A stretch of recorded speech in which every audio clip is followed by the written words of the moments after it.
Well, I guess that's a fascinating point, because it's really bracketing human emotion from beings who have been transfigured, from beings who are venerated, who have and so I guess coming from that position of the Hmm. divine, there isn't an emphasis on a sort of uh, stick withedness when it comes to human emotion, when it comes to expression. They've moved beyond this. Even Hmm. at the depths, like there was that one icon where I forget which martyr it was. He was being skinned alive, Yeah. and it's like he's still, the face is not perturbed by emotion, by Hmm. pain, by anguish. Whereas I think like in a lot of instances in the Catholic tradition, you have extreme feats of emotion, right? But even still, you have a little bit of subtlety. Like, for example, I always go to this example because I absolutely detest and hate this guy. Because what I think is there's some funny business going on as to why he's commissioned by the Catholic Church. That Oh, Jago guy, oh, Jagoff. yeah, yeah, yeah, yeah, yeah, Yeah, yeah, like okay, compare yeah. I believe the Bernini Pietà, the very Hmm. subtle emotions on Mary's face, right? Holding, and compare it to that absolute blasphemous Hmm. abomination that Jago did with the guy with like pinched face, like he's Yeah. like he's like it's terrible, it's ghastly, right? Like Terrible. it's not to denote the the political subversion going on there, right? Right. But in other words, to compare that, compare Bernini to that. I mean, yes, you Yeah. could see like you look at, for example, the Saint Teresa statue, the one that was on the Bataille book Eroticism, where Hmm. it's like she's having an orgasm almost, right? Like that. Okay, fine, but I think like you were saying, like the subtlety is part of the point, and it Yeah. goes beyond just mere aesthetic expression of similitude or reality to human emotion. Hmm. So I think like, but then of course like I mentioned the Jago figure where it's like this ghastly, uh, Hmm. and it's like the face is so garish and so Well, yeah it's just what you're bringing up is mm, direct, like with what Jonathan Pajot said, right and that connects, that's a different way. He explained it in a way that's the same but a little bit different, as to where when I right said it's we have this sort of playpen, we have this box, we have these definitive borders, and right so you have these aberrant sculptures and paintings or whatever going on in the Catholic Church. And part of the reason we don't necessarily have that is because we have these borders, and the reason I bring that, I mean, that's obvious, but the reason I bring it right up is to say that when I go to paint an icon, because you're, I'm not thinking, oh man, I'm going to bump into that edge. It's just not even a thought, because we have such a definitive lines of demarcation that when right you get to the point where you're doing work at a professional level, God, that sounds so pretentious, but when you're being paid yeah by a church to paint their walls, or you're being commissioned to paint iconography that's going to be used in the church, you have, I mean, not all the time, but generally speaking, you've been so absorbed into the tradition by way of just practicing and studying that you don't think about these edges. You just operate within the tradition like you're speaking a language. Or right when you're playing jazz, it's coming out as jazz. That whole, learn the changes and forget them thing yes that you yes hear. And so it's the same thing with the tradition of iconography, the traditions. I mean, even the fact that we have multiple traditions, there's still these natural edges where the vast majority of iconographers, they don't even think to like go up to the edge and try and push them further. I mean, some do, but I've never really encountered anyone who wasn't like attention seeking, or just somebody who or like like someone who's using it as a style right. like that Well, you that have like Lentz, Robert yeah. Lentz. Yeah, he paints these abominations, and they're like iconographic, but then he'll do Is he the hardened one that milk. did the George Floyd icon? Yes. Yeah. Or no, I Oh don't my think that god. was. That wasn't him. That was some other nun or something. Some Catholic Yeah. nun. But Yeah. yeah, he's done it. It irritates me because he'll paint like Saint Porphyrios, who's like one of my top 2 favorite saints, and then he'll paint like Harvey Milk. You know, Oh, he did that one. oh yeah, I saw that one. Oh my god. yeah. So he'll do Oh Harvey my god. Milk, whatever. I won't, Or we he'll all do know who like a Harvey Milk migrant. is. Like, did you see the one that went Yes. viral? The Yeah. Smithsonian. Yeah. Yeah, like that. Like, I gotta admit, it is like, I'm not a real big fan of like new figuration. Like, I'm not new figure, but like that, like the stuff in the '90s was great. But like the contemporary figure painting, but I gotta admit that one was done well. But like the symbolism was just like dripping all over it. It's like, here's the poor migrants and Trump is deporting them. There's like a little I know. newspaper of Trump there. That was great. Yeah, people were going nuts over that one. Yeah. Or they'll paint like, I saw Ruth Bader Ginsburg as an icon. Oh yeah. Yeah, there's Oh, like yeah. there was like a holy, I think it was in Photoshop, but there was like a trinity of like her, like some boss babe, trinity of like women or something. I don't know. Yeah, I mean, and Yeah. it's turned into this just this visual aesthetic that is used. I've had people approach me. They don't know any better. They're not Orthodox, but I had a guy, a tattoo artist friend of mine, who's still a friend of mine. I love the guy, and totally approached me in an innocent way because he's not religious. He doesn't really care about this aspect. So he wouldn't know why this is like a no-no, but he asked me to paint an icon of his dog. Yeah, Wow. yeah. And it was totally innocent. He wasn't like, he was just like, hey man, I think he had like what are they, those? I forget what they are. Those little, like, not pit bulls, but those tiny little, like, not a pug. It's kind of in between. I forget what they are. Oh, is it the English pit bull? bulldog or something. Oh, okay, yeah, not the pit Or, bulls that they genetically mutated. no, not those Not those. monstrosities. It's some version of like a 5 English. times the babe. Yeah, yeah. It's one of those, and like every Yeah. tattoo artist has one of those stupid dogs. But his dog died, and he Yeah. was like, "Oh man, I just really miss my dog, and could you do an icon of my dog?" And I was like, "Bro, no, I can't do that." I could do And a painting of him, but not the icon. Yeah, I was like, man, I would lose my soul if I did that. I would lose every, and not to mention like every, that would get around every year. I mean, I'm still a tattoo artist. I haven't tattooed in a long time. I'm still like a tattoo artist. I still have a chair at a place I worked at for 12, 13 years.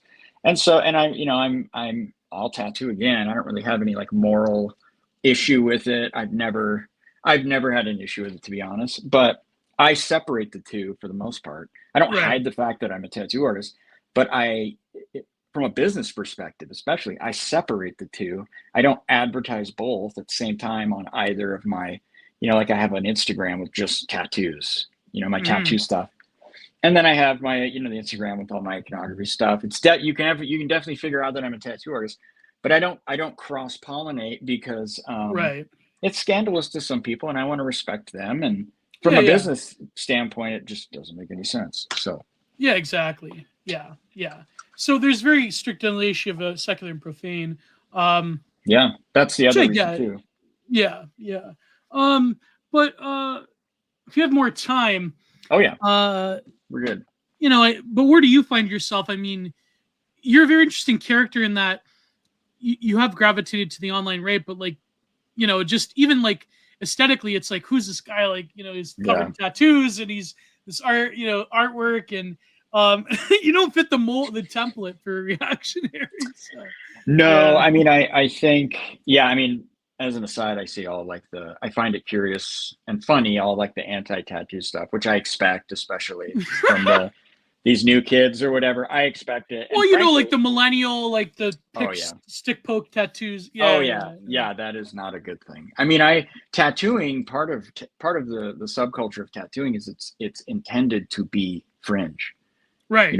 It is sort of lowbrow, on the bad side of the train tracks. That's just a part of it, Right. And so when it was sort of brought into mainstream culture and turned into like this thing that it totally, I mean, I'm not trying to be the old guy that complains about change, but it definitely devalued what was an organic and very interesting and colorful subculture. And so a lot of guys my age, especially that have been around, we've seen it transform, and we've seen the kind of people that got involved in it. Like back back in when I was working in street shops, they're called street shops, where people just walk in and pick something off the wall. Right, right. Those don't necessarily exist as much as they used to now. It's like some goofus, like, like the cliche, what you would think, like what some boomer on Facebook would think an SJW is. That's like, those are the people doing those tattoos now. Like there's shops around here that I just am blown away they're in business. But anyway, those people infiltrated and came into the tattoo industry. So I don't blame a lot of these younger guys for rejecting it, but at the same time, I welcome it because I think it'll push it back to where it belongs, in the fringe. So, but yeah, for me, I mean, I was drawn, like I said, I've always been sort of contrarian, maybe not in like the Michael Tracy way, Right. And no shade. I like Michael Tracy's feet. I think he's hilarious. I genuinely like him. I think he's a good dude. I think he's funny, and a good journalist. He goes too far. Like recently, the whole pile thing is. Maybe he's not. He's like sweat.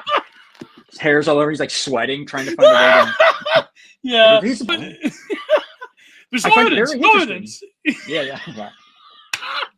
Guys, I like him, and I think he's hilarious. But anyway, I don't. Other guys like Hanania, not so much. I do not like those people. But no, Tracy's. Dude, I don't even. Oh, I forgot Hanania. I don't even see. There's like this whole ecosystem.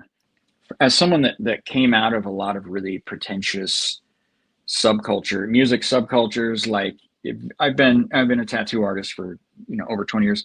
I've been deeply immersed in various forms of hipsterism. Yes. Okay? Yeah. And my unique profession outside of iconography, just being an artist in general, there's no real, as long as you have self-awareness, there's no real age limit on your access to hipsterism. It's not. You don't have to be a tattooer. You can just be a painter, and it's like you can still access these. It's different now because of the internet, but you still sort of have you have to kind of make a cred prepayment to have the door opened.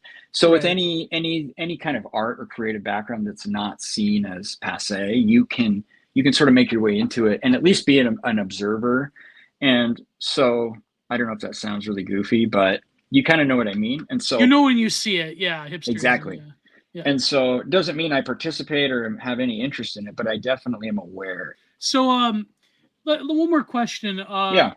It was from the beginning of our talk, but the history of the transformation of the Russian Orthodox Church, but Orthodox iconography, how is it impacted by the Soviet Union? I know, like, for example, if you wanted to address to play devil's advocate, there's like this criticism of Orthodoxy that, well, particularly from like Western people, that like, when they're not like hating papism, they're hating the Orthodox, where they're like, well, and there's some legitimacy to it that, for example, the Soviet Union managed to subvert certain dioceses or certain patriarchs, and the Orthodox Church had to tread lightly.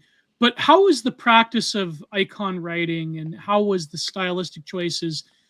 Was it impacted by the Soviet experiment in Eastern Europe? And what are the contemporary attitudes of the Orthodox towards that very scarred and very marked up history of Soviet communism? I would say, and you bring this up, there has been a lot written about this. Yeah. Unfortunately, I don't know if a lot of it's in English, to be honest, for obvious reasons. But from what I do know, I think there is something in here and there in The Theology of Icons by Ouspensky. It's a 2-volume sort of history and explanation of iconography. Ouspensky, there's some problems, whatever, but it's a good way if you want to get a snapshot for how this is talked about in like maybe the Russian mind. But from my perspective and what I know, I would say that just like a lot of things, communism, you can lean into glory to God for all things, and you can lean into the Bible verse. Of course, I sound like an idiot now because I forget the Bible verse, but all things work together for the glory of God for those who love Him. Okay, what? Yeah, is that I'm really living up to the meme that the Orthodox don't know their Bible. I swear I do, but I just drank too much coffee and forgot. Anyway, my point is that um, you can lean into that because the communism, not just in Russia or the Soviet Union, but communism in general, um, acted as a safeguard, and almost like it kept things in stasis. Like an And amber. Yeah. yeah, yeah, and even literally, I'll say, because so the Bolsheviks, when they went through initially, they destroyed churches. Hmm. There are churches in Russia that the foundation stones are pockmarked, and those pockmarks came from bullets. They would Yeah. line the clergy up, and people They in would general. deface icons as Mhm, well. yeah, Yep. yeah, Yep. absolutely. That was like a thing they did, and they would take vestments and the implements in the altar. And so anyway, there was definitely like a proactive desecration going on, but there was also they also confiscated a lot of it, and they put it in storage. And that, Hmm. like, even relics of saints, for example, like Saint Seraphim of Sarov, probably the most second to maybe Saint Nicholas, but the most important, most beloved Russian Orthodox saint is Saint Seraphim of Sarov. I have a half done icon of him right there that Oh I need to yeah. finish. But yeah, his relics were lost, and they were rediscovered again around the time of the end of the Soviet Union. And Mm. there was even a prophecy about it. If people want to read about it, there's a legitimate prophecy about it, and I won't go into it. But it's not like some harebrained thing. It really happened, and they rediscovered his relics at the end of the Soviet occupation, and that just really is a snapshot of what that terrible experiment, how it sort of preserved orthodoxy in a way as to where I think with some of the Western influence, Hmm. we may have ended up in a different place in the Russian church. Maybe not, but Mm. I think it's sort of, yeah, like you said, amber. It just sort of put things in stasis for a while, for better or worse, and now um, the church is sort of exploding again in Russia, and Yeah. the art traditions, not just iconography, but every aspect of the art traditions of the Orthodox Church are exploding in Russia, Romania, anywhere where communism was, even Serbia. Yeah. So I think it was overall either I don't want to say neutral, but I think it was in some aspects a good thing, and I don't think that, like, a lot of Russians don't really look on communism in a negative way like we do. Right. Because it meant You something know, different to them. Yeah. right, Yeah. right. So Um. so yeah, I mean, from an aspect of from the aspect of an iconographer, I mean, there's the thing you would say that, like, you would hear in a row court church about, like, there's a certain narrative about it, which isn't necessarily wrong. It's just the perspective of maybe people in the diaspora Mhm. um, during that time. So I hate to use this turn of phrase, but it's their truth. Right. Like, it really is. Or like And people so, that were of the diaspora that escaped Soviet communism and yes, came to the West, and yeah, yeah, yeah. and that's their experience, and that's literally their truth and their understanding. So I'm not, I'm a convert, and I'm definitely not, I don't claim to be Russian Orthodox. So it is what it is. But my perspective is just as an artist and someone from the outside, I guess you could say, the outside looking in culturally. I think it was either a neutral or maybe a good thing for the tradition. Mm, So yeah. But then I know other, that's terrible to say, but oh yeah, I'm sure there's a lot of Russian Orthodox people that would say something differently, obviously. mhm. But it's a very interesting thing because I remember back in the day, um, I think he's still around, Rick. You remember the Rome is Burning podcast? Vaguely, yeah. Yeah, yeah, like that was a big debate, and you still see it with like Jay Dyer or whatever. Mhm. The sort of like charge of Caesaropapism and how Yeah. the Orthodox Church, they're very easily swayed by temporal political powers, as opposed to like the Catholic Church. But then, of course, the criticism of the Catholic Church is that there was a lot of like corruption going on with heads of state in Europe throughout its history. So, I sort of remain agnostic on that question because I do realize that Orthodoxy is, like you were saying, very deeply ingrained with the ethnicity and the people in Eastern Europe and elsewhere, in Ethiopia and Yeah. Greece. And so I think like there's a more nuanced thing there. And you could say that a lot of the aesthetic, a lot of the spiritual, a lot of the cultural elements that go into Orthodoxy, would you say is related to the very peoples of, for example, Russia, Ukraine, Greece? It's like, in a way that like the Catholic Church would like later ad hoc adopt ethnic characteristics of people that adopted Yes. Catholicism. But would you say that there's something even more ingrained in, say, like, people said this, by the way, I think even Kissinger said this about like Russian communism, that like there was something within the soul of the Russian people that adopted communism. Like, it's like, there's something there, right? Yeah. No, it's true. Orthodoxy is very much, you'll hear this a lot. You'll hear it in the theology. You'll hear it if you go to seminary, you'll hear it in the parish. You'll hear it about just the spiritual life in general. We're very both and we're very maybe yes, no, apophatic. And, like we have all these like different, there's just a lot of this, okay, both and two hands kind of thing. But at the same time, there's an overlap there. And so, yeah, you have this aspect that is purely cultural, right? And because the foundation of the culture is built upon the religion, in a way that I think is more extreme than the Catholic Church, just because of the nature of the power structure in the Catholic Church and the way that politics sort of was born out of the Reformation and all. Like it's a totally like it's apples and oranges, in my opinion. Doesn't mean that there wasn't cross-pollination and influence, obviously, but it's apples and oranges culturally. And so, yeah, there is this like aspect here where it's like, it is a totally different beast to the spiritual life. Okay. Because I can go over here and I can totally, hook on to the spiritual life, no matter where I'm from, no matter who I am, no matter what my race, no matter what my ethnic background. You can become an Orthodox Christian and embrace it, okay? But I will never, ever, no matter how hard I LARP, even if I go live there and marry one of the women, I will never, ever, ever be able to crack this over here and become this. Maybe my children, maybe their children, but it'll take several generations. And the thing is that it's also, those two things are connected. So for a convert, it can be challenging to, my big thing when it comes to religion, art, especially iconography, and embracing Christianity in general it's a very simple question, but I think a lot of people, is this true? Right. Okay. Like Pilate, what is truth? Like very, very simple. Doesn't mean I'm what is profound. Truth? Your truth, my Yeah. truth. Deny everything, never admit to nothing. Roy Cohen's that was The Apprentice. Yeah. No, I mean, to me that question is, I'm not.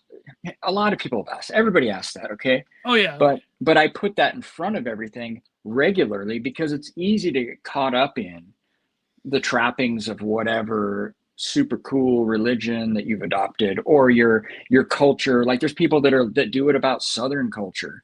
Like the South, this and that, and blah, blah, blah. Or there's people that do it about tattooing. There are people that do it about oil painting. And they have this, like, they create this, like, narrative in their head about how things are. And we naturally do that as human beings because we try to make sense of everything. But I try to really keep this, what is true? And by true, I mean, what is the reality here insofar as I can understand it to the most truest of the true, if that makes sense. And so when I look at Orthodoxy, I go, partly because Christ says he is the truth, okay? Our God claims to be the truth.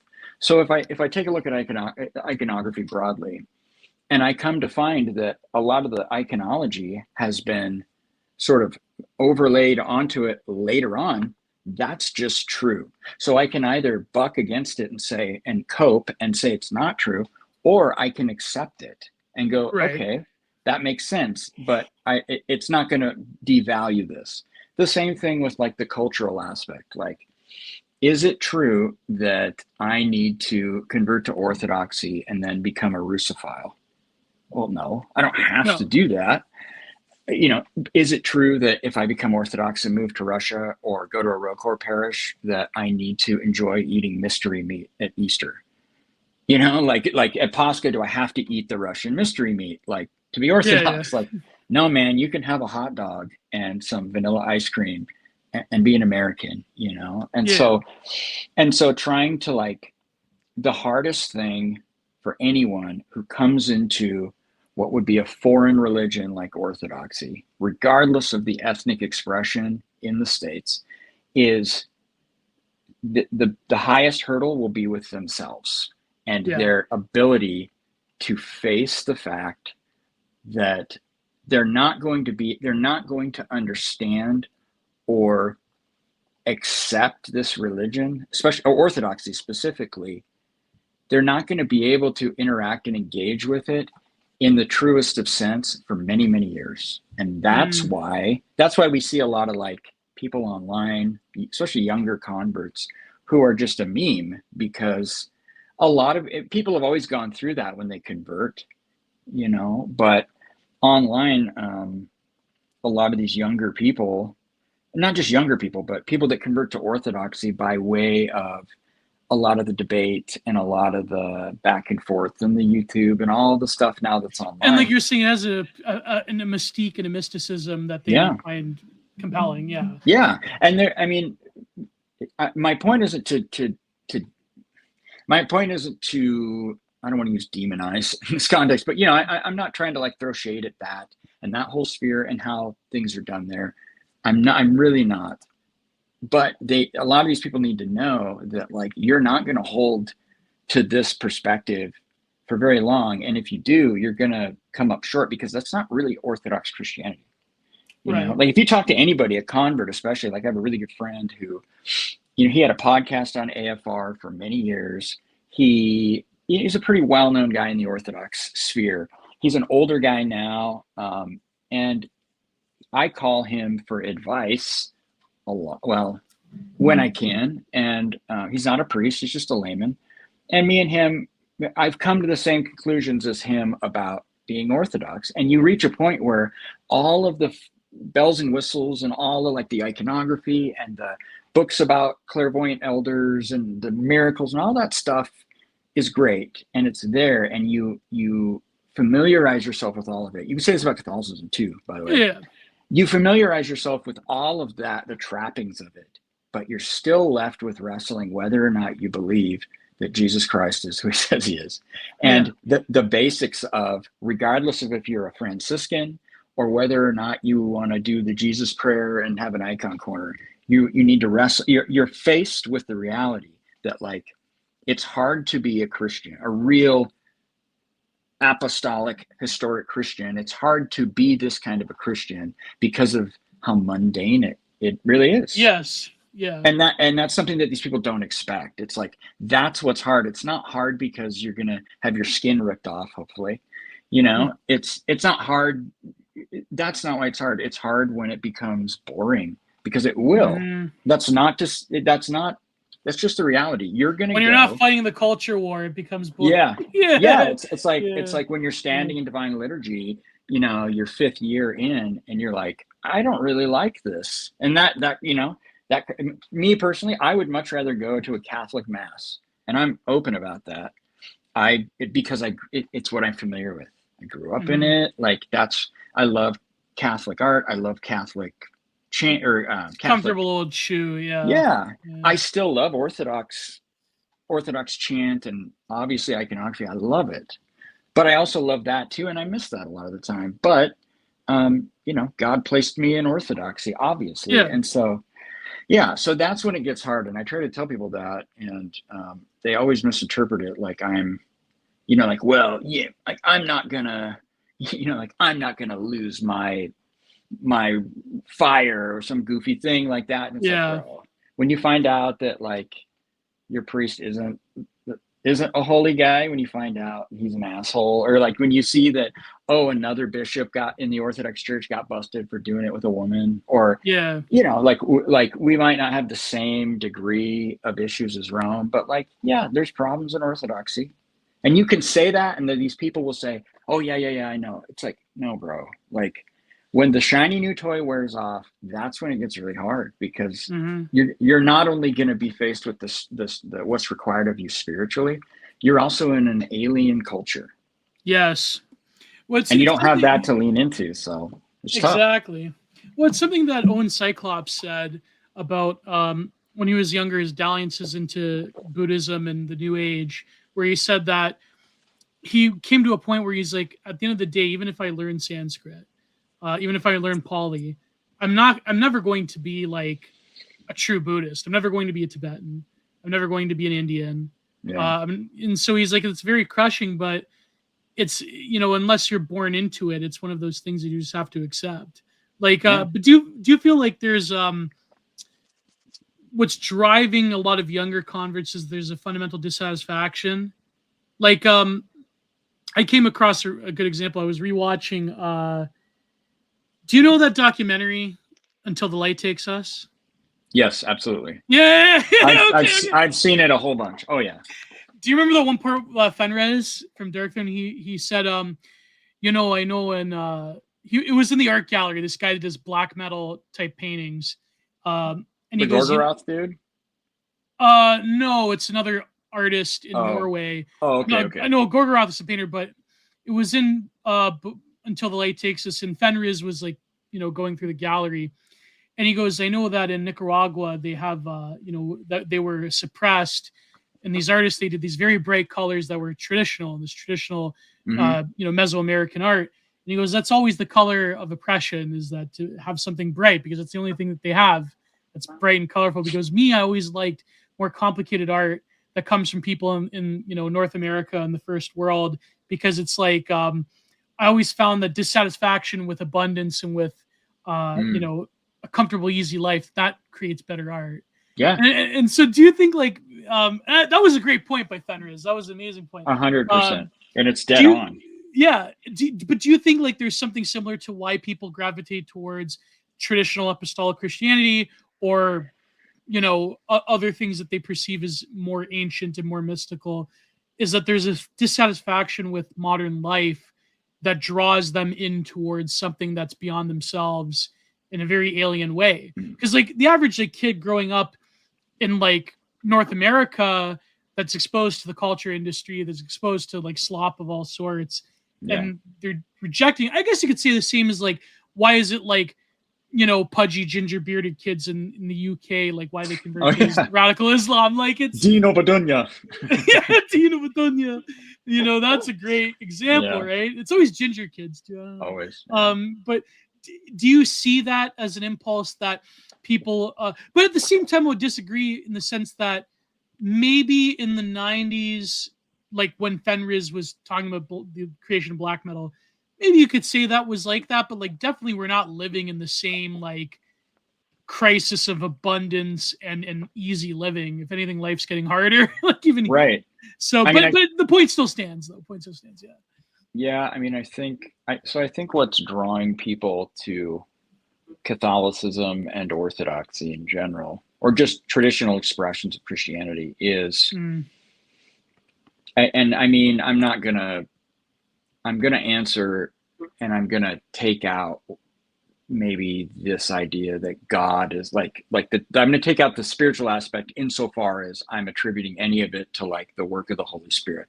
I'm just going to assume Right. that people are Christian, and that obviously, and that they're Catholic or Orthodox, and that we're on the same page with that. So, Yeah. but as far as what you were asking, oh, beyond a shadow of a doubt, I think, I forget who it was. I think several people have brought this point up. It might have even been Jordan Peterson. I don't know, but Mm. like that old, very sort of first wave of the social justice warrior Yeah. Yeah. thing, and it may have been Jordan Peterson who was. I think he was speaking on Dostoevsky or something, and talked about how if you have no suffering, you will find a way to create it.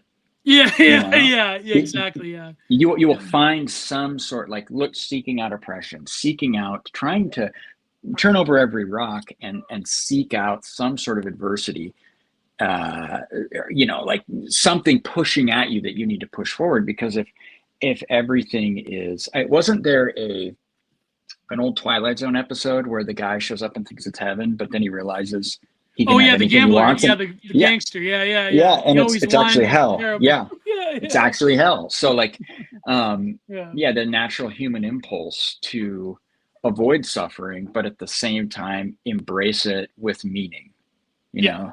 Yeah. And so traditional Christianity satiates both of those things because it at one hand it gives you an answer and a reason for what would otherwise be your meaningless, insignificant suffering.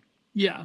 And at the Exactly. same time, if you're doing it correctly, as it's supposed to be, historically, it introduces a redemptive suffering into your life, whether that's just getting up and getting your ass to liturgy, you know, Yeah.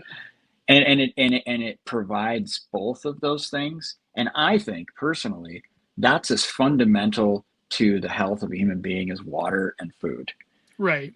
I think we're just designed that way, and that's why when people it doesn't mean it always works. Just like you might eat something and it doesn't agree with your stomach sometimes. Generally speaking, though, like yeah, you might struggle here and there, but like you're not gonna feel this like soul crushing, aimless, like that weird feeling where nothing matters. That Nothing I do is suicidal. Matt. Yeah. Yeah, Thanatoic people impulse. throw around the nihilism word a lot, and I think a Right. lot of people just don't know what it means, to be honest. But people throw it around in the context of nothingness. Right. The embrace of nothingness like a thing. I've always interpreted it as like a proactive positive. Like I'm Mm. embracing this understanding that nothing matters and nothing is it's nothingness. This is meaningless. I'm making a point to embrace that, and that's the direction I'm going. That's what I always interpreted as. So I try not to. Maybe that's not the academic Right. application, but to me, that's sort of what it's always meant. So I don't know if that satiates that in people, but generally speaking, that's I think the main aspect. But I don't think that's always the driving factor. And Mm. I Hmm. think if you stick around long enough, you'll find that that's the tree that grows, basically. Right. Because that seed, there's a reason why. Like I like Jay Dyer. He's one of those people. Like I don't agree with him on a lot, but I like him as a human being. He actually helped me out Yeah. many years ago with some stuff I had, like issues I had with certain things. I mean, he called me and we chatted several times about he cared, and Yeah. he's a good dude. A lot of people hate him. A lot of people think he's an a-hole, and maybe Yeah. so, but he's cool to me. I like him. Um, and the what he has been doing and presenting to people, a lot of people, they've sort of warmed up to orthodoxy because of him. And is it Yeah. perfect? Probably not. But I know tons of people who have come into the church or just re have opened up to Christianity. Same with Jonathan Pajot. Okay, Yeah. different guy, different thing. Um, I'm not really into his thing. I don't agree with him on a lot of stuff, but I know he's a wonderful dude. And the stuff that he's doing is speaking to a certain subset of people. Okay. Yeah. And I think the reason why like Lord of Spirits, that podcast, Mm. is so popular, even outside of Orthodox spheres, is because of Father, I think it was Father Andrew Stephen Damick even said, and he talks about this a lot. People are dying of hunger for enchantment. Right. And to live in a disenchanted world, is to not live, basically, because we are Hmm. designed to interact. Every single culture has the mystical, has the enchanted, has the soothsayer, and like the medium, and like the oracle. Like every single culture has that. So I don't know. I think when you pull that away and make everything It's into just like bare life, pretty much. Yeah. yeah, I mean, you can subsist on that. I mean, and I do, and I hate to say that, but like I think all of us, because that's our culture. We bitch and Yeah. moan about not having a culture. Well, that is our Western modern culture. Unfortunately, as yeah, It is, yeah, yeah. and so we have to then seek out a way to. I don't think you need to reject it. Like I'm not Right. one of those that like, oh, you're a convert. Your wife needs to cover her head, and you need to like, if you want to do that, that's totally cool. Same with the Catholic thing. Like I never connected with the whole traditionalist Catholic thing because, Hmm. forgive me, it just seemed like a bunker escapism. Not Yeah, to oh yeah, everyone. the whole like Rod Dreyer, Benedict option shit, like Yeah, that's it's escapism. just, Yeah, it is. And go to the woods. Yeah, yeah, yeah, I don't agree with that. And I think a lot of trads, a lot of Orthodox do it too. It's not just like a yeah, trad Catholic thing. Like, I think they do it out of a reactionary desire to just like, forget the line. Are we on the, can I curse? yeah, yeah, yeah, yeah. Okay. I think really people just, the noise gets so loud in their head that they're just like, and they hit the button and they just like Right. eject, and they take their whole family with them, and they just go, and they know that God is, Jesus Christ is God, and they see things that have pulled them into this community, and they think that this is the way that the Catholic Church should be. And for the ones that don't get caught up in all of the minutia and bullshit about Catholic traditionalism and all that idiocy, we have it in Orthodoxy too. There are people that get caught up in like true Yeah. Orthodox, ROCOR, ROCA, like that is just a distraction. So people that don't get caught up in that, but they eject from society and they just want to hunker down in their bunker and go to the traditional Latin Mass and just follow Christ. I don't have an opinion, because I don't blame you. Like, okay, Yeah, me do neither. that. But then I at don't the same agree with time, it, but it's yeah. like, if that's what you want to do, there's room for that. But I think generally speaking, um, Well, there's also a fear of like, calling out certain political realities, and they're gonna get you eventually. Like, let's be real. mhm, Like they're gonna fucking Waco you absolutely, eventually. So it's like, absolutely, but at the same time, I wouldn't want to denigrate people that do have a sort of purposefulness in their life by doing that. yeah. But it's not for everybody. Like, but do you think that's why also people gravitate towards this sort of like paganism revival stuff? Or Yeah, I mean, I think so. There's a guy that I'm friends with who he so I met him through that several years ago, and yeah, he that's sort of what he did at first. He was looking for religion because he was just an irreligious guy, and he tried to embrace like a satru and all that. There are like weird kind of pockets of people. I don't know if there was like a solstice thing here. I don't know if it was a mm, satru, but anyway, there's more of that popping up. It's small, but 15 years ago, I never would have. Besides, like some girl in some goofy yeah. Wiccan thing, but like, Paganism yeah, was very left coded. Yeah, at one point. yeah, and so there's some of that, even though small.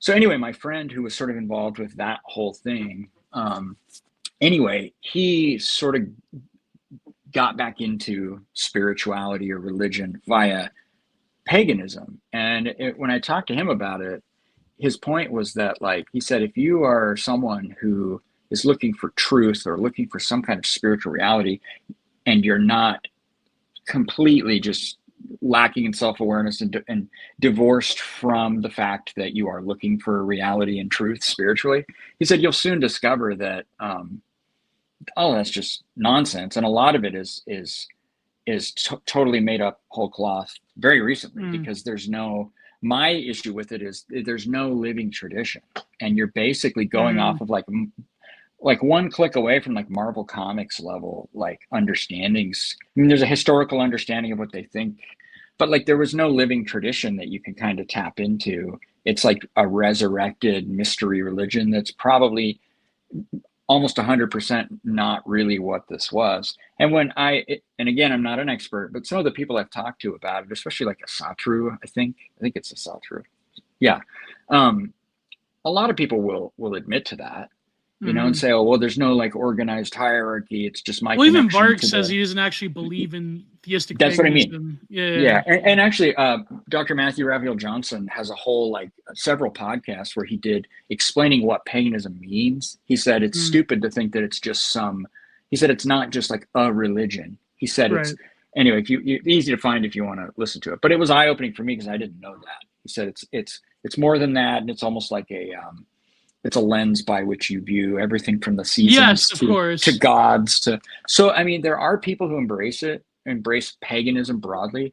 There's that aspect where people try and embrace that, but I think, like in my friend's case, he came to the point where he was like, I this isn't going to work. I have kids. I don't want my kids to grow up and be weird. You know, like I don't want my kids to grow up and be like, oh, well, we're Odinists or something. He's like, you know, he's like, that's not cool. And I don't really believe that these gods are hearing me. So like, is this just a meme? Like, what do I do here? And so he started going to Catholic mass. Oh And then wow. you know, he said at first I didn't really believe it. I just went The and I most said, pagan of okay, Christian religions. yeah. Yeah. That's what this tract told me. But yeah, Yeah. and then after about a year, he fully converted. Now he believes it now. So like the belief Mm. came after the doing. Right. So Yeah. Which some people think that's why I mean a lot of like these new atheists when you were talking about emotional crushes, there yeah. was one line I forget. I think it may have been, was it Peterson, or it must have been Father Ripperger. Like he was talking about Christopher Hitchens, where Oh Hitchens yeah. is like about of course it's a natural human impulse to make your life easier. But then he's like, when you really look at if you're an actual believing Christian, your life isn't easier. Your life is actually more complicated. You know, Mm-hmm. same thing about that suffering aspect you were talking about. Absolutely. If you're But doing it correctly, yeah, yeah, it's harder.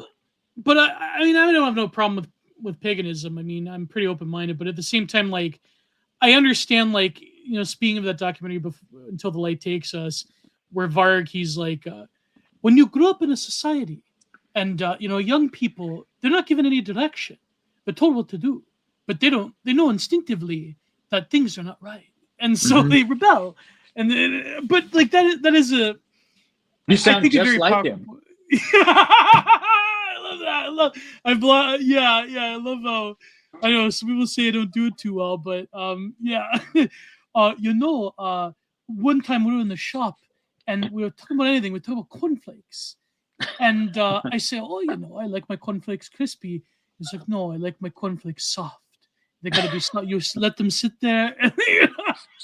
No, but I think Varg was getting at Oh, a truth. And I know people, even people that are pagans, like my friend Dave Martell, hates Varg because he had a war with him online. And Varg would admit that he's not a genuine theistic believer in yeah. the gods, but he's like, oh, they're like archetypes, but I Yeah. think that element though that he said about, and of course it translated to burning churches down, but okay, whatever.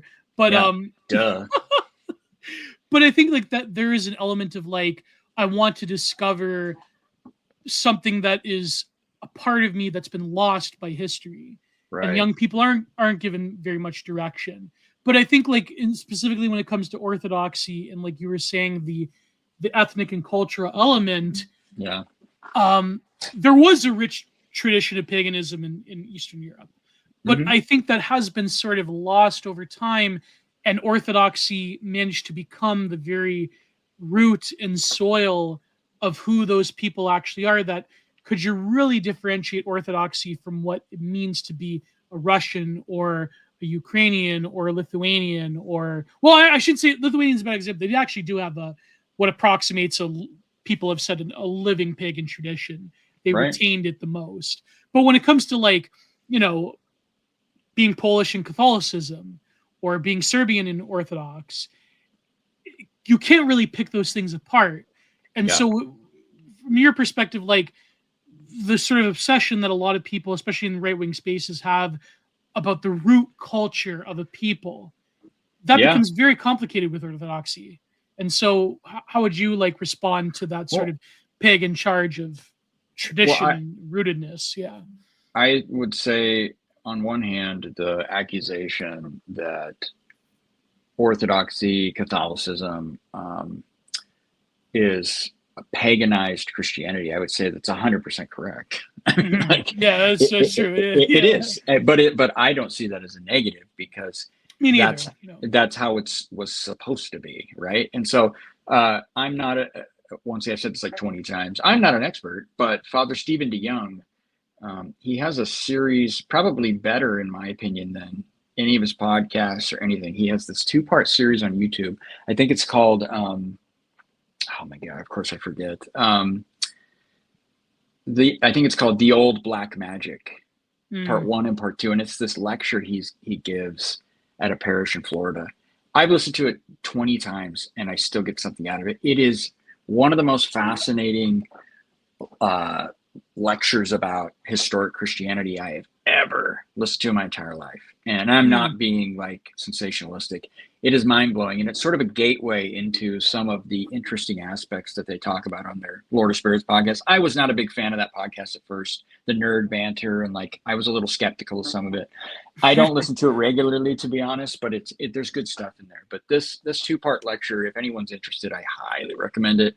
And one of the things he talks about is how in the old pagan world, take like Thessaloniki, for example, in Greece, each city was itself consecrated to a specific god. There was like a god of each city. Well, over a short period of time, that god was defeated. And as the Christians believed, defeated, they really believed that these gods were real. They were just demigods or demons. Okay. Yeah. There's a whole, like, that's like Michael Heiser and Father Stephen DeYoung and several people have sort of popularized this understanding of like the divine council and like this different understanding of Christianity, as opposed to like the more heaven, hell Protestant view that most of us come to Christianity with. Yeah. And that's actually the more in line with the eschatology and the understanding of Christianity that the first Christians had. Now that's arguable and there's controversy and stuff. So I'm not qualified to make definitive statements on it, but I tend to lean towards that because of the evidence. So anyway, back to what I was saying about the pagan aspect. So there was the god of the demigod, or they would see it as the god of Thessaloniki. Well, that god was defeated by Christ. And in their place, you have the patron saint of that city, who is Saint Demetrius. Okay. And that saint was once a human who was divinized. Okay. And we don't have to get into the theology about that. Easy to find if you're interested, but that saint becomes sort of the patron of that city now. And so if you think of it, it's still sort of that pagan system. But I think the idea of a pagan, there is a negative connotation for when you call something pagan, but there's also just a way of using it to connect to the substance of the world pre-enlightenment. Yes. Yeah. There's that context as well. And that's sort of how I like to look at it. And I think Father Stephen DeYoung, especially, and he's gotten a lot of notoriety recently because like I said, so I know that not everyone agrees with his hypothesis, but there is quite a bit of evidence, and it is more in line with the Orthodox understanding of things. So anyway, but the pagan aspect, I think, I don't know. I mean, not everyone wants to dig into it in this way and look at it from that point of view. I don't blame anyone who just becomes a pagan and just because they need something. Some people just don't really have it in them, I don't believe, to embrace a spiritual practice. Yeah, there's certain people that just work. Yeah, and I'm very like, I can't sit here and make judgments about anyone's, I don't know what happens when you die. I don't know how the judgment works. I don't know if there are toll houses or purgatory. Like, I know what both of our churches teach, but we know, and we believe on faith, but we don't really know. Exactly. So I'm not going to be there with, what's his name? Greg, I'm not going to be there when he gets his final judgment and like, yeah, you put out some great articles, but you're a pagan. He hits the button and he goes down to hell. And I don't know. I don't think it works that way. Yeah. I don't either. So it's like, I don't know, man. But well, it's like, I was like listening to the point you brought up. I was listening to this episode of Ruined Soup. What was his name? George White. He I think he mentioned Stephen DeYoung. He said, like, for example, the medieval Catholics, they taught people that black magic was not real and it was all bullshit. Right. And there's evidence for this, not because they think like, oh, that's pagan superstition, those people were primitive illiterates. it's because they knew it was real and they didn't want people on the scent, and they didn't want particularly bad people to realize how real black magic actually is. Mhm. And so like, we're just going to tell people it's all bull as sort of like a psyop to be able to protect people. And like, I'm like, that's actually a pretty interesting view of early Christianity. Thank you for listening to the Content Minded podcast. If you wish to support me and listen to every episode in full, then please go to patreon.com/giantproductions and substack.com/Gio's Content Corner. There you will find the full archive of every Content Minded episode, as well as every Giant Review episode, and exclusive to all patrons, the weekly Cole Report, where I break down interesting stories and discourse from throughout the week. Subscribe today to keep the content renaissance alive.